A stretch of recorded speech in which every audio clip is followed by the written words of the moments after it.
पुण्य और कर्तव्य। एक बार एक व्यक्ति अपने परिवार सहित तीर्थ यात्रा पर निकला। मार्ग में उसकी पत्नी और बच्चों को बहुत प्यास लगी, लेकिन बहुत चलने के पश्चात भी उन्हें कहीं पानी दिखाई नहीं दे रहा था। प्यास के मारे बच्चे बेहाल हो रहे थे। वह व्यक्ति मन ही मन ईश्वर से प्रार्थना करने लगा कि प्रभु कोई तो रास्ता दिखाओ। तभी उसे कुछ दूरी पर एक संत की कुटिया दिखाई दी।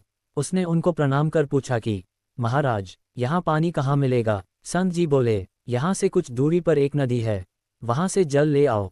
उस व्यक्ति के बच्चे प्यास के कारण बेहाल थे, इसलिए वह अपने परिवार को वहीं छोड़कर स्वयं पानी लेने नदी पर चला गया। लेकिन जब वह काफ़ी समय तक वापस नहीं लौटा तो संत जी उसको देखने के लिए नदी की ओर चल पड़े। रास्ते में उन्हें वह व्यक्ति आता हुआ दिखाई दिया। उन्होंने उससे देरी कारण पूछा। वह व्यक्ति बोला, जब मैं जल लेकर वापस लौट रहा था तो मुझे कुछ लोग मिले जिनका प्यास से हाल बेहाल था। मैं अपना जल उनको पिलाकर वापस लेने चला गया। जब मैं दोबारा से आया तो मुझे पुनः कोई मिल गया जिसे बहुत प्यास लगी थी। इस तरह 2-3 बार हुआ। संत जी ने पूछा, इसका तुमको क्या लाभ हुआ? वह व्यक्ति बोला, मैंने मानवता के धर्म का पालन किया है। संत श्री बोले, ऐसे धर्म पालन का क्या लाभ अगर तुम अपने परिवार के प्रति कर्तव्य को निभाने में विफल रहो? यहाँ तुम्हारे बच्चों का प्यास से बुरा हाल है और तुम अपना धर्म निभा रहे हो। तुम अपना धर्म वैसे भी निभा सकते थे जैसे मैंने निभाया था। व्यक्ति को संत की बात समझ नहीं आई।